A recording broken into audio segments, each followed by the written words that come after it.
All right, folks, or folk for now. I'm sure other people will stroll in. I'm going to go ahead and get started. I'm Daniel Hallam. I was born back in 1965. I added the when you start getting older. Thank you. That's why I have a good-looking young girlfriend. What I want to talk to you about today is shallow water fishing. Now, don't get me wrong. I'm not one-dimensional. I can fish more than shallow water, but shallow water is what I prefer. And the reason being, in my opinion, I'm sure somebody will shake their head or say, this guy don't know what he's talking about, and I get that quite a bit. But in my opinion, there's more fish, not actually more fish per square 100 yards, but there's more catchable fish in shallow water for more of the majority of the time that you fish. Folks, hurry up. I heard there's a few seats left over there at Bean Mouth Lure and Daniel Hallam. You don't know if you don't go. That's right. Make sure you get by there and see Big Jim Napier. Let me let him finish. Can you still hear me? The reason why I say I prefer to fish shallow, there are always fish shallow on every lake you go unless they drop the bottom out of it. And the reason why I say that, and it don't necessarily mean draining the lake, it means fish live shallow year-round. They're resident fish there, just like they're resident even when it's cold. And I'll get to that in just a second. Even when it's cold, even when it's hot, how many times have you heard somebody say, man, it's the dog days of summer. I'm not going to catch any fish shallow. My fish are going to be out there in that current on the drops. Okay, if you're a drop fisherman, you have to fish on average. If you're fishing a tournament, you've probably got a milk run. You have to fish anywhere from 10 to 30 spots before you find a school of fish. Am I right? You have to fish so many spots before you find fish. Okay, normally when you find them on a drop, you're going to have better fish. But here's the thing. How many tournaments have you fished counting on those drops? Because I caught fish there yesterday, and then you go back to fish your tournament and they're gone. It happens to everybody. I don't care who you are. It happened to you. If you're a drop fisherman, it's happened to you. Man, I come up here yesterday and I had 20 pounds right there. Okay, you come back today and they stop pulling the water. Your fish have pulled off that drop, correct? I stick to the shallow water most of the time, unless I absolutely have to go to a drop. Reason being, if there's current on the river, there's current in the creeks. If there's no current in the river, there's current in the creeks. Creeks always run, regardless. They keep that water flowing through the dam. I don't care if it's one gate, I don't care if it's 2, 3, 4 gates, there's always current. When you catch your fish on the river, a good drop fisherman knows I need 2 gates open to 3 gates open, and that's when I'm going to catch them. But what are you going to do if you caught them with 3 gates open yesterday and you go back and they're holding the water? Especially on Old Hickory Lake. Anybody here fish Old Hickory Lake? If you go to Old Hickory and you catch 30 pounds here today, I bet you can go back tomorrow and maybe catch a pound. That's Old Hickory. If you go to shallow water and you learn the techniques of fishing shallow water, you'll be more consistent. If you listen to any pro, he's going to tell you, guys that catch big fish on the drops is not the guys I'm worried about. It's guys that catch fish in 6 inches of water, 260-foot of water. That's who I worry about. You've got to stay consistent. And you know this as a tournament angler, you know this. Spring comes around, you go, oh, there's so-and-so. Man, springtime, this guy, you just can't beat him. We're just donating our money. Okay, that might be true, but come summertime, that guy's name just kind of fades away. There's so-and-so. Man, fish, it's hot now. He's not going to catch him. Okay, well, it's the same way every way around. Springtime guys, fall guys, summer guys, wintertime guys. You break those guys down, you know their name in certain times of the year. What you want to be known as a consistent angler. That's where you start getting your name recognized. I'm not boasting, but I'll tell you this. I don't win a ton of tournaments. I do have a lot of wins and a lot of respectable finishes in some good tournaments. I'm not talking about a 10-boat tournament. I'm talking about 150 to 350 boat tournaments. I'll finish in the top 20 for the majority of the time. You can check the stats. But here's the thing. That guy's consistent. When I show up, they don't go, there's Hallam. He ain't going to catch them because it's summertime. Hallam's going to catch some fish. It might be 2 pounds, it might be 20 pounds. But they know I'm going to catch some fish year-round. Now, you said something about wintertime, right? Shallow fishing is a year-round technique that if you learn it, you can go to 1 creek or 2 creeks and have a limit. And if you try some of the techniques I'm going to tell you and show you, you're going to catch some big fish. Breaking it down. First thing, everybody's guilty of this, myself included, except for the last 5 years of my tournament fishing. I've really honed in on what I've got to do. The first thing I do when I run in shallow water, I don't run 70 mile an hour to the back of the creek. I go back, I go almost to where I'm going to fish, just like a deer hunter. A lot of guys don't drive their 4-wheelers all the way to their stand because they know they've got to be stealthy. They've got to sneak in. Same thing with fish. Big fish are smart, just like a big deer. They hear that boat motor coming, they shut down. I stop way before I get to my fishing area. I cut my motor off, I trim it completely out of the water. I go up, I ease my trolling motor in. I don't do this. Whoosh, and then run back and start getting my rods out. I ease up there, I grab my trolling motor nice and quiet, ease it down in the water. I go back and I check my water temperature, and then I turn my graphs off. The reason why I turn my graphs off is fish are getting tuned in to fishermen. They know if they hear the constant tick, tick, tick, tick, tick, tick, tick, just like you can hear it when you pull your trolling motor out of the water. The big fish hear that, they're like, danger. Automatically, they think danger. Now, I turn just the sonar off. But for the most part, if you know where I'm talking about fishing, and I can give you a great example. Take your map and look at your map, and this is how I catch my fish. Guys look at points. I do all this too, depending on the time of year. Guys look at points, they look at drops, they look at creek channel bends. Here's what I look at. I look at that map, and you got a creek this wide. All of a sudden it does like this. All of a sudden it looks like you took an ink pen and drew a line. That's where I catch big fish. I got a 20-foot champion. Sounds great, but it's a 97. I don't care if I scratch it because I'm there to fish. I don't care if a guy sees my boat and goes, man, that's a beautiful boat. I want to come back with my old buffed, scratched up champion and take some nice fish out. That's what they remember. They don't remember that boat. They remember what you catch. I go all the way back. I go under bridges. I keep a saw in my boat like you would bow hunt with. If I have to cut limbs, I've cut trees this big around with my Gerber handsaw. I do what I've got to do to get into where my fish are at. And what I absolutely love is if I have to cut limbs, that means you and you and you and you have not fished my areas. I go into them areas where a lot of guys go, nope, tree down, turn around, big rocks, nope, turn around. I'm not scratching my boat. I don't care. I've got to areas where I've had to literally take my pole out and push myself over boulders to get back.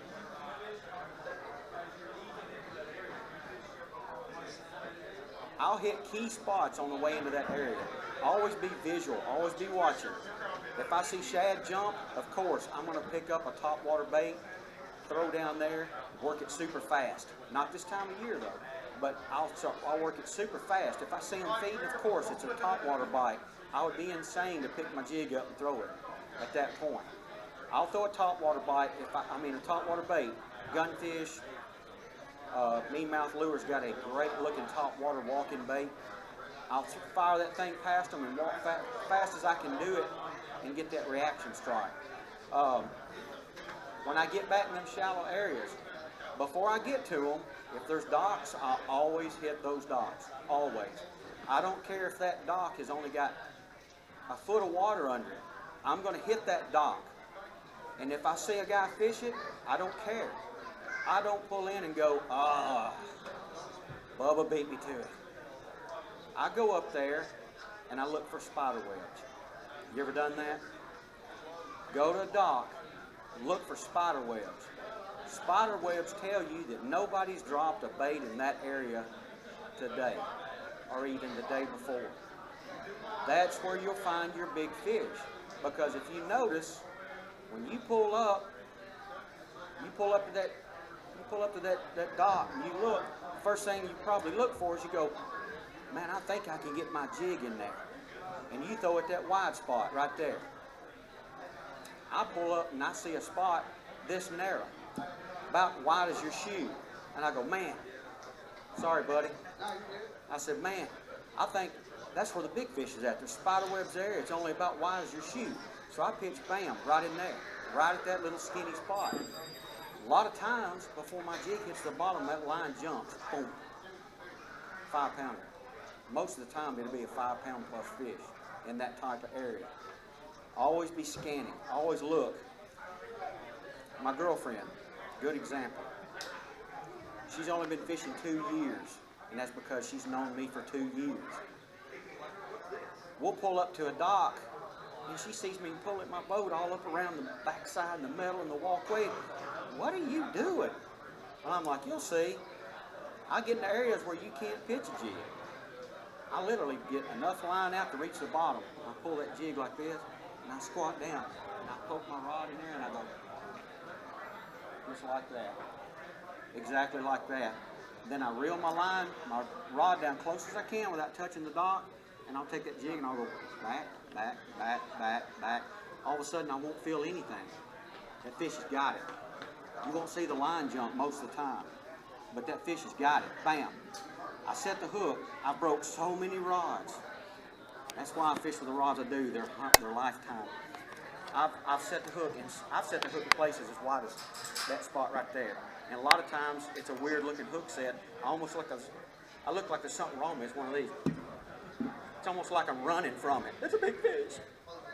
But I'll pull them out. She's seen me snatch 5-pounders, 6-pounders out of areas where a lot of guys go, I'm not putting my $3 jig in there.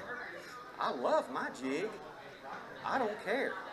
If I lose that jig, there's others.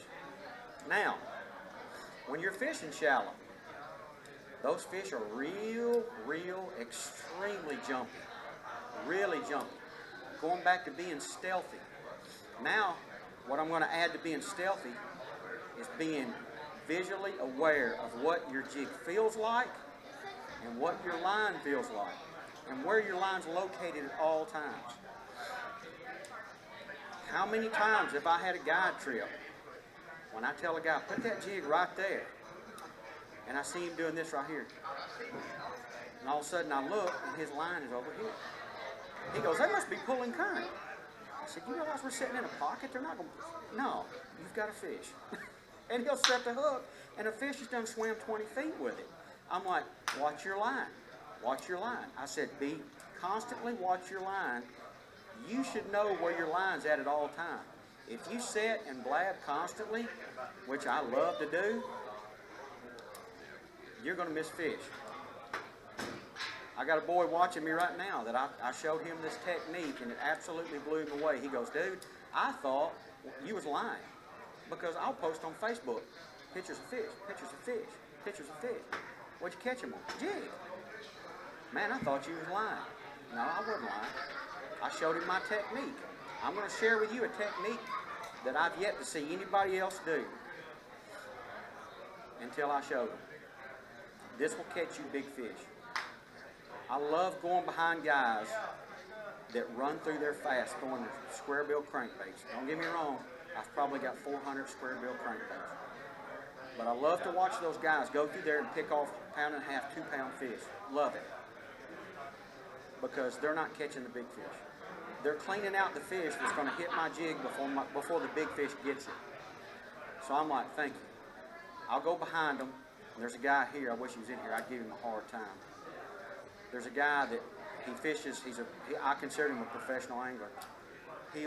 I'll come out of a spot and he'll go, never mind, he's done vacuumed it out.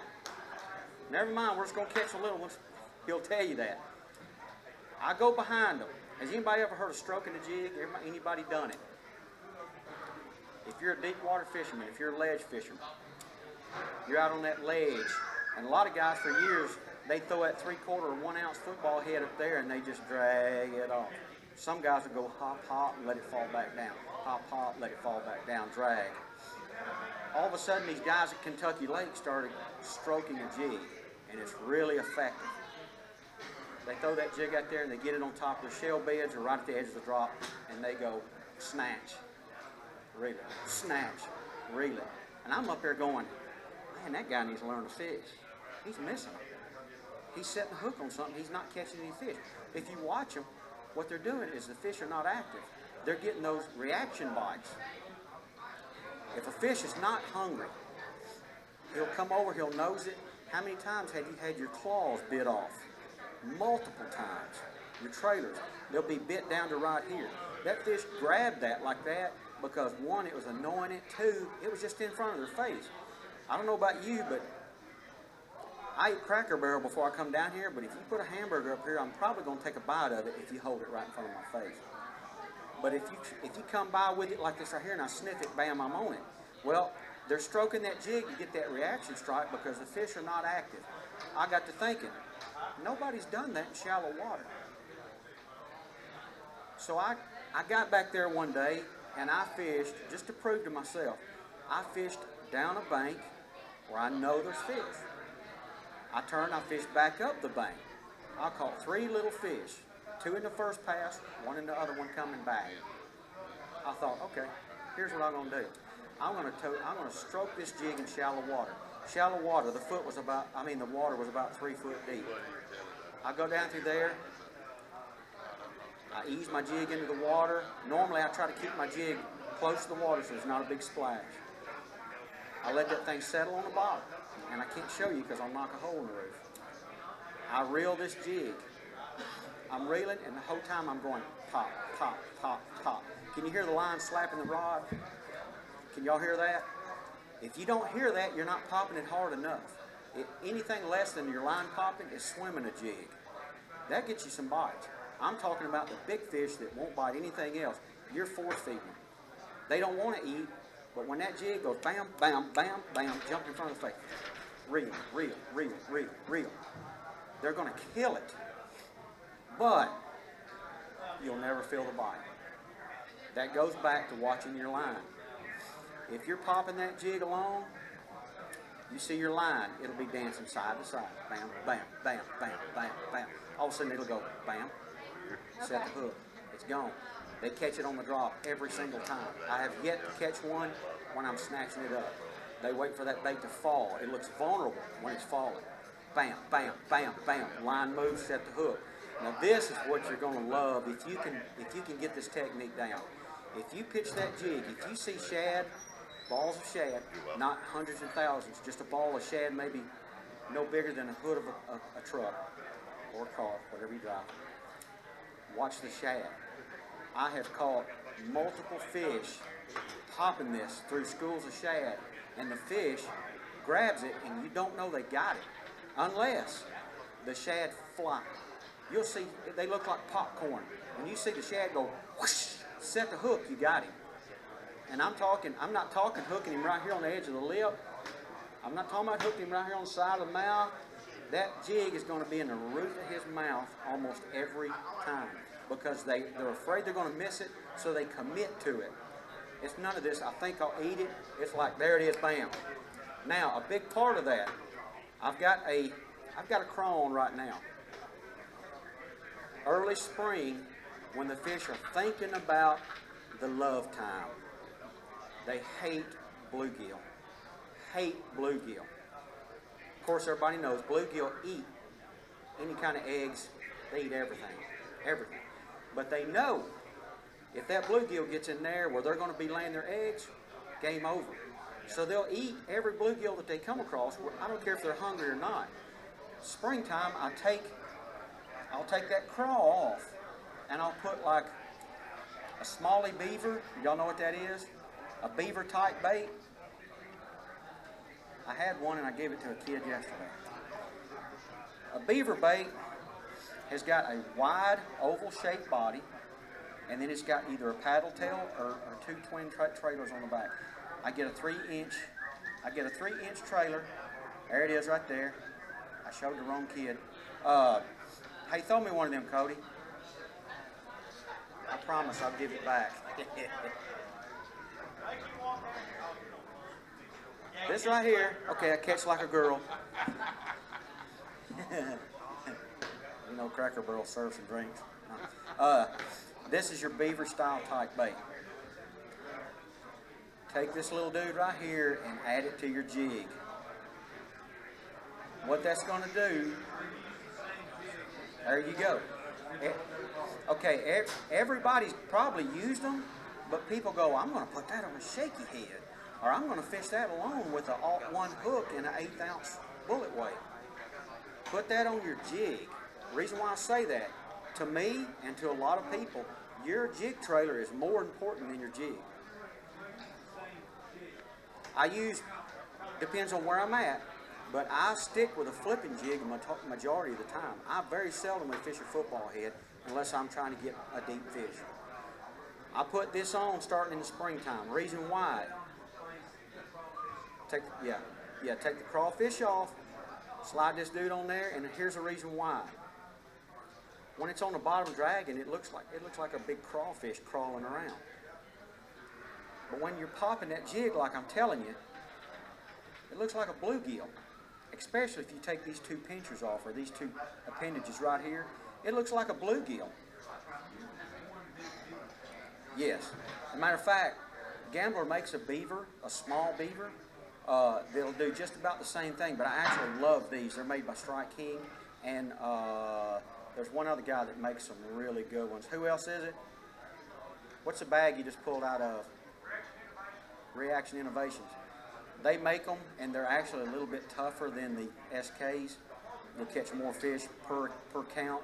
But when you put this thing on your jig and you're popping it, this thing works like a wing on an airplane. It catches water. When you pop it, it jumps, it swims this way. You pop it, it swims back the other way.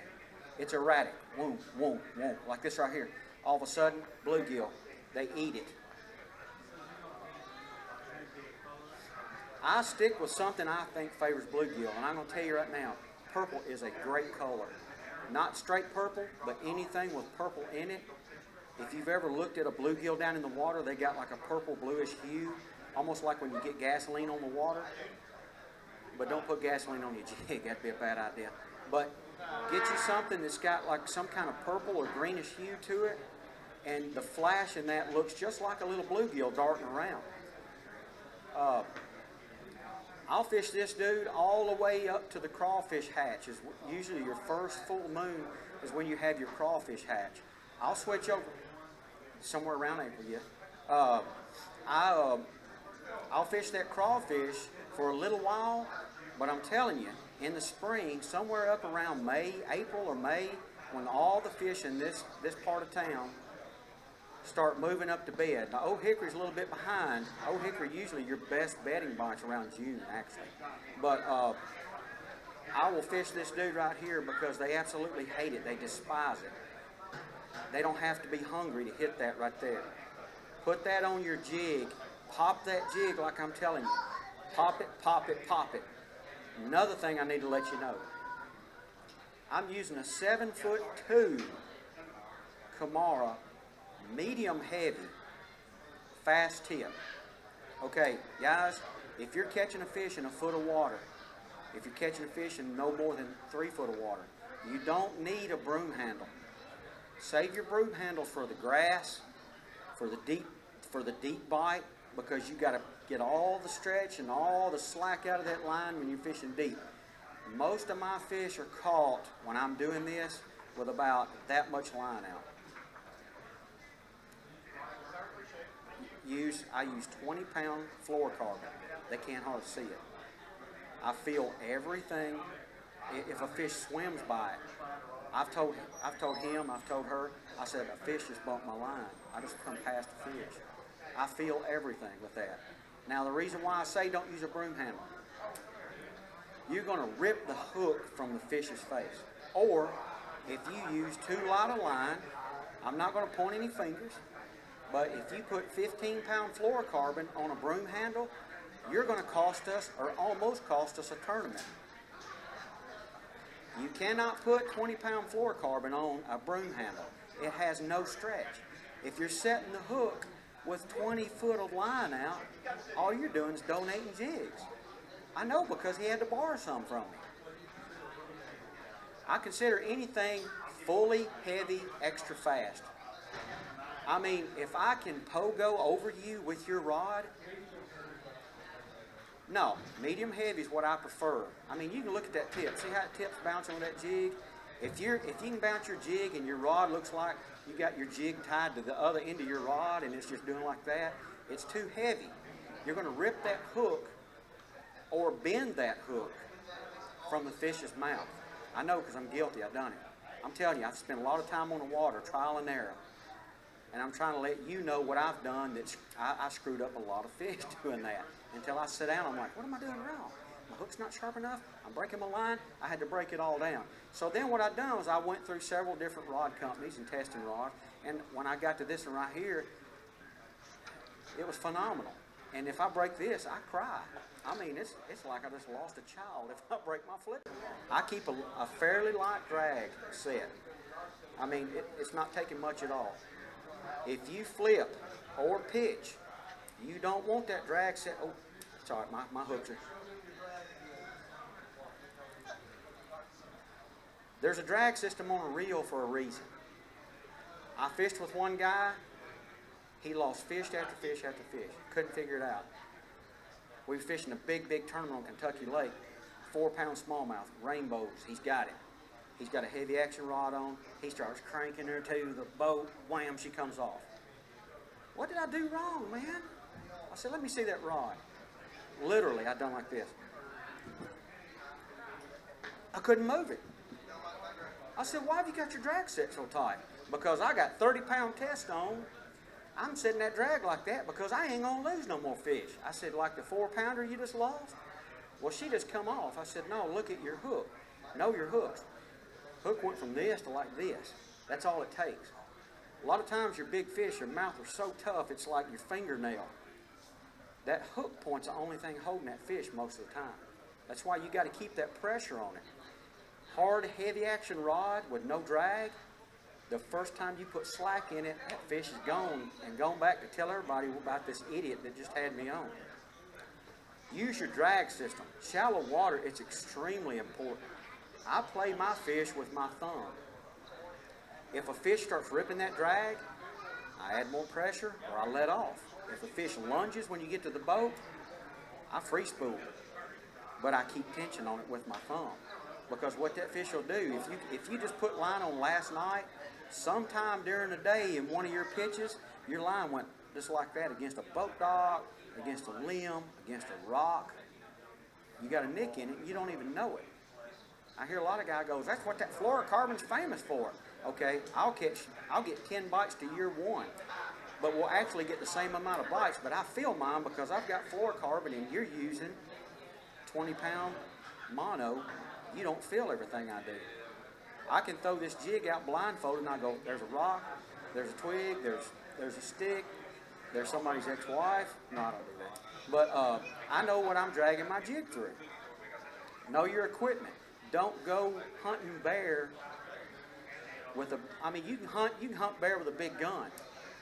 But if you go in there hunting with too big of a gun, you're going to knock yourself out and the bear's going to eat you. So go in there with the right equipment. Don't think just because you see these guys on television talking about, oh, I'm a 7'6" extra heavy, blah, blah, blah. Well, if you watch them, they're fishing in the grass and places like that. I'm talking about catching fish in basically open water. Now, when you go back in these areas where I catch the majority of my fish, if you do beat the banks, I've done it.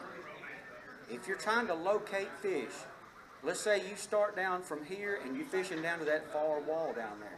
You might fish every single foot, hit every piece of cover. You're going to get to one spot where there's a spot big as that pontoon boat parked there, 30 foot maybe. And you're going to catch a little fish. Okay, I caught a little one. There's some little ones here. Or a little one here. Catch another little fish. Just caught another. All right, this is pretty good. Then all of a sudden, you reach the end of that 30 foot. You catch one more fish, and then you fish the rest of the way, and you don't catch nothing. Mark my word, turn around and come back the other way. You'll catch 2 or 3 more, because some fish won't come in this way, some fish won't come in that way. But if I catch little fish, little fish, little fish, little fish, little fish, little fish, I have found the spot that they want. That's part of locating. This is where you become either a fisherman or an angler. Now, if I catch little fish in 30 foot, a little 30-foot span, that tells me there's something right there that's holding those fish. Leave the little fish alone. Try this. I swear it'll blow your mind. Go around. Don't just take your boat right in the center of it and go right out from the bank. Start at one end and come around. Get about, I'd say, 2 good casts from the bank.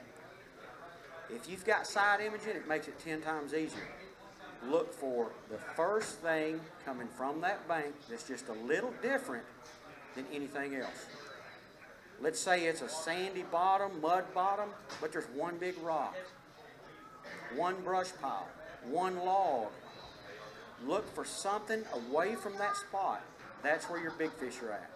Reason being, the little fish are so excited that the water's starting to warm up, man, they come up there and they start running up around the banks and they're eating little bluegill and crawling, everything they can find, just that bam, bam, bam, bam, bam. Big fish have more body mass, kind of like me. They hang out there where the water's just comfortable, where they're used to it, and they find the first thing that they come to and they stop, just like when they're getting ready to go on bed. They will actually stay in that spot. They'll stay in that spot until the water gets warm enough so that your shads start moving around, your crawfish start moving around real good, and then they start moving up looking for places they can bed and eat, but they still got that spot. They'll drop back to that spot. That's where you'll catch them. Now, to prove that's the way it works, has anybody seen my videos on YouTube? Nobody? That guy right there.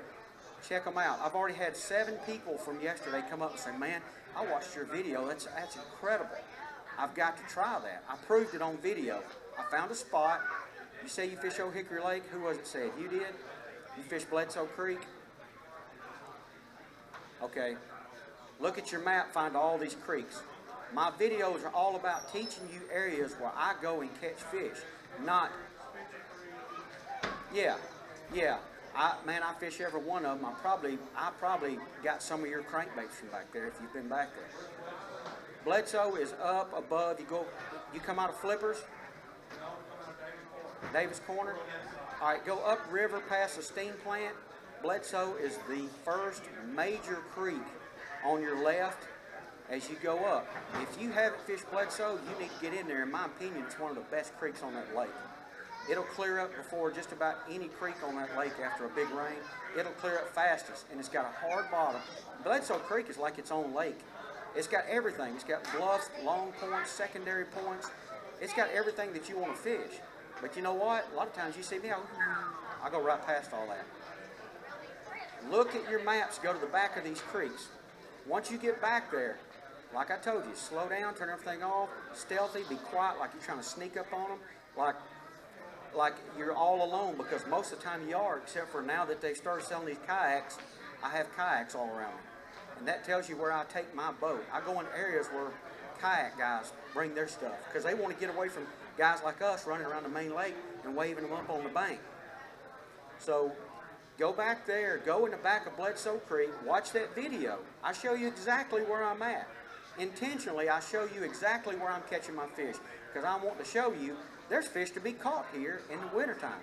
My video is 30 minutes long. There's about 7 of them. The one I want you to watch is about 30 minutes long, and it's all filmed 3 weeks ago today. 38-degree water. I boated over 18 pounds of fish back there. What? Man, the fish don't go. It's too cold to fish in the back of the creeks. The fish are back there, son. Well, look at the video. It'll blow your mind because I've got buddies that fish Bledsoe Creek all the time. They're like, man, really? I'm like, watch the video. You'll see. Now, I don't stay in the back of the creek year round, but I do. But then again, I go back there. I went back there in June. Not there. I went back in your creek you're talking about, Spencer. I've caught them back there. I caught some good sacks back there. Station Camp Creek. During the BFL, my buddy was fishing. I went back there, and I come back out with 17 pounds in June on a jerk bait. Yeah.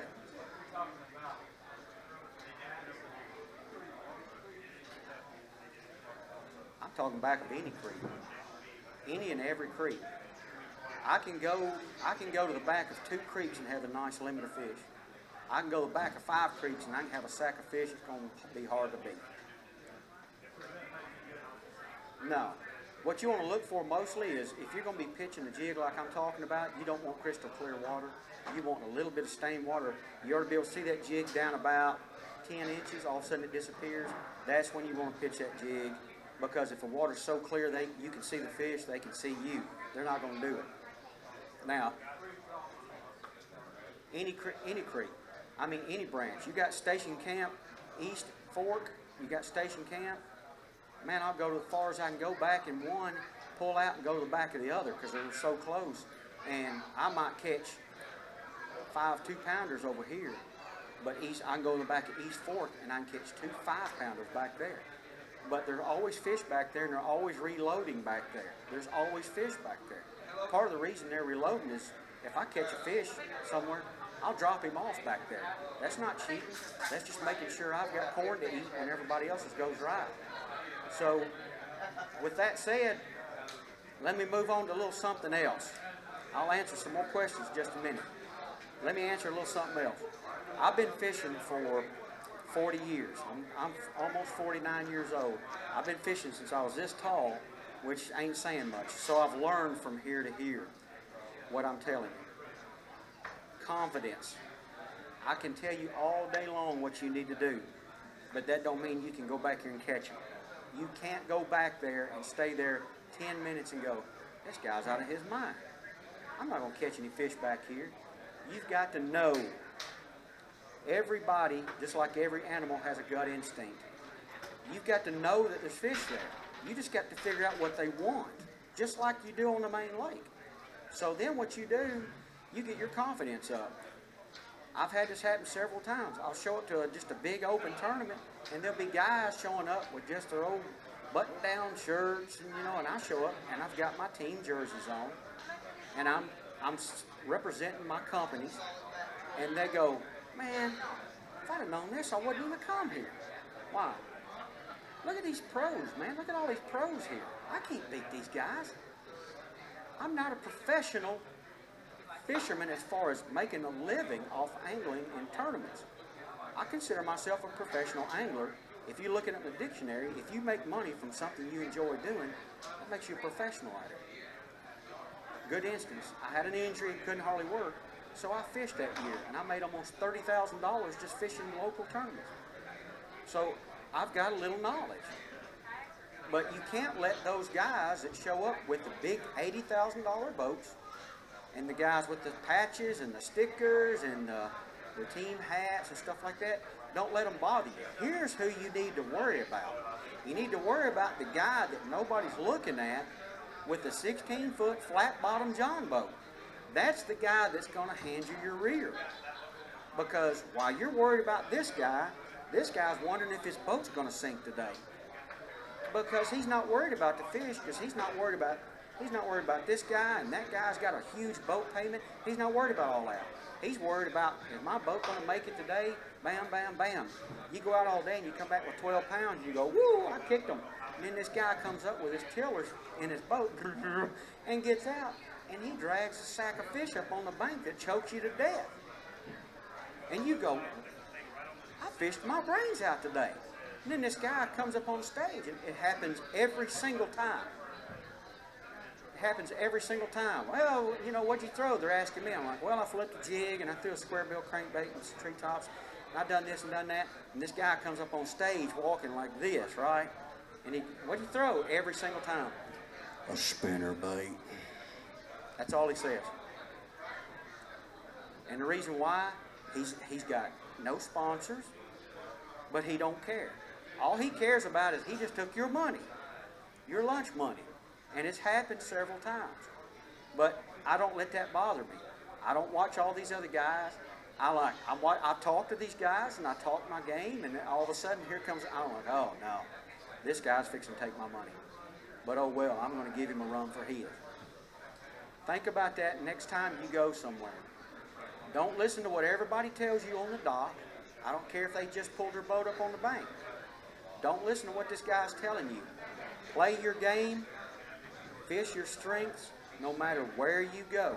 And if you take what I'm telling you and build off of it, you can go to any lake and catch fish, period. I'm not scared to fish anywhere. If they told me, we want you to go to Lake Fork, Texas and fish tomorrow, all right, let's go. While she's driving, I'm looking at the map. I'll take that map and I'll if you look at Lake Fork, it starts down here and it goes, I don't even look down here. I'll take an area and almost make a picture frame and lay on it. And I'll make that my lake. This is the kind of stuff I fish right here. You pick out the spots like you fish. Go there, check your water temperatures. If you don't get bit, slide that picture frame to another creek, another point, pick it apart. That's what I want to fish. That's where I'm going to fish. That's where I want to catch my fish. And that's the first time I fished Lake Guntersville, I caught 22 pounds.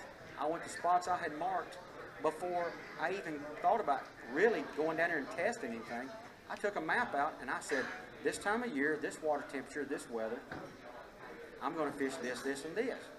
I went to 2 spots and I had I think it was a little over 22 pounds just from sitting down doing my homework. I'm about out of time, actually. Do you have any more questions? Anybody want to ask me anything?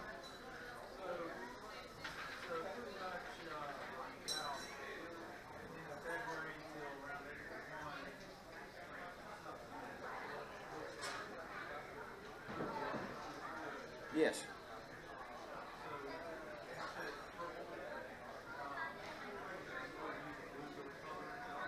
Yeah, well, I mean, if I'm going to throw a square bill, stay natural, unless the water's muddy, then if somebody can answer this, I'd like to know the answer to it. For some reason, in the cold winter months, you can throw red, and they'll eat it. I was on Center Hill last weekend. We tried drop shotting, we tried jigs, we tried everything. I ended up catching a bag of smallmouth on a half-ounce red eye shad. Who would have thought that was going to work in the wintertime? Not me, but something in my mind said, all right, man, you tried everything, you idiot. Get over there where the wind's hitting the points and try cranking it. We went over there in third cast, we had a 3-pound smallmouth. 4 casts, we had 2 more smallmouth. I mean, it just kept going on and on and on. Think outside the box. Don't get locked in. Before I get off here, let me tell you something else I want to talk about. Don't get locked in like my dad does. He was here yesterday, and I called him out in front of everybody. My dad keeps 6 rods in his boat, old as I am. I said, right now my dad's got tied on a rapala, a lizard, a rattle trap, an old crankbait that I was tired of looking at. I named them all off, and I said, Dad, how much am I wrong? He said, you got it. That makes you one-dimensional. Don't be one-dimensional. I've caught fish. I practiced on Center Hill, and I found big Kentuckies in 20 foot of water. And if you fish Center Hill, that's shallow. The night before the tournament, a cold front come in and went from 65 to 38. I knew better, but I went and checked. Like my saying on my website, you don't know if you don't go. I went down there and I tried what I was doing, and they weren't gone, but they were locked in so tight you couldn't get them to even look. My mind started clicking. What do I need to do? Major cold front just hit. Okay, major cold front hits, the fish pull off of where you think they're at. They don't go far, but they do like this. They gather real tight, almost like we do in a corral when it gets cold. They'll gather real tight, but at the same time, they'll drop a little deeper because that water on top got shocked last night. I went from fish I thought I was going to catch in 20 foot of water to fishing straight down. I caught my bag of fish that I got a nice check for 60 foot deep. And the reason why is I'm versatile. You'll beat more guys being versatile than anybody else. It'll blow your mind. You've got to try different baits. What I've had to teach myself to do is if I had a good day on a bait, or a couple of baits, I will actually cut them off and put them somewhere. When I come back the next day, I try something else. If they don't bite that, you know how hard it is not to reach in that box and go, well, I know what this is what they're going to bite. I don't do that. I think, okay, well, I'll try this. Determine if they're chasing or determine if they're just watching. If they're just watching, you ain't going to beat that jig or worm. If they're not chasing, you better have something slow on. If you figure out they're chasing, if you got fish following your bait to the boat and not biting it, you need to throw that thing down and pick up something that moves fast and get it in there, and they're going to eat it. Chasing, crank, spinner bait, fast mover jerk bait. If they're chasing, they'll eat it. If they're not chasing, they'll let it go by and they'll watch it. If they're not chasing, slow down. This time of year, you got fish slow anyway. Do me a favor. I'm Daniel Hallam, Halum. I'll give you a card. Look me up on YouTube. Keep track. Because, is anybody here from Kentucky? Okay, you don't count. You heard me yesterday. You know all my lies. I had a lot of guys from Kentucky. They come down here and they fish Old Hickory for their fish off. If you're going to fish a tournament somewhere, look me up on YouTube because I fish every lake around here. You don't know. I might have just been there. You might not throw the same thing I throw, but you can go, well, look, there's fish in Bledsoe Creek. Anybody that fishes knows. First thing you got to find out is which part of the lake is the most active. If I show you 2 days ago I was in Bledsoe Creek and caught 10 pounds, 20 pounds, at least you know there's active fish in that creek.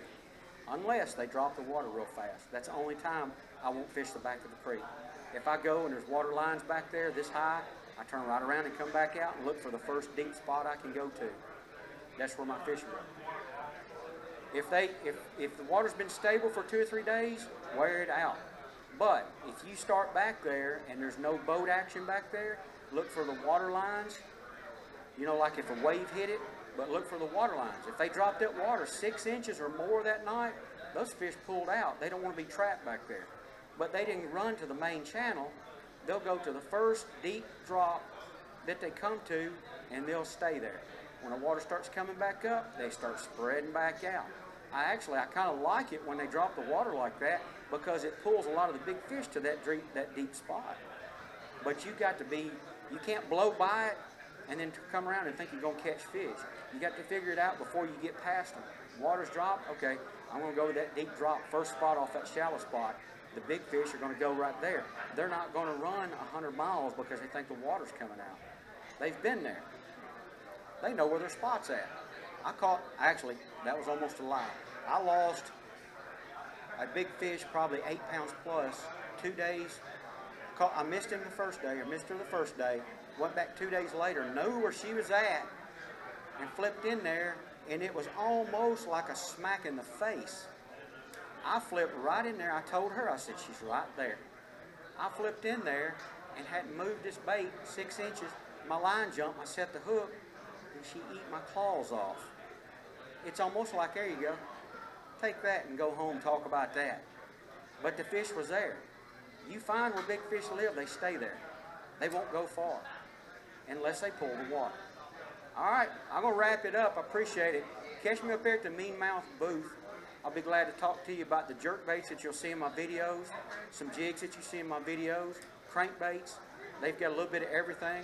He's made an incredible, his version of the A-rig, he calls it the shad ball.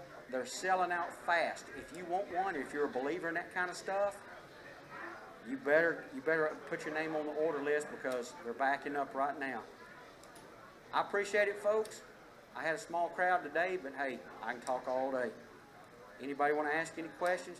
Catch up with me at the Mean Mouth booth. Thanks, y'all.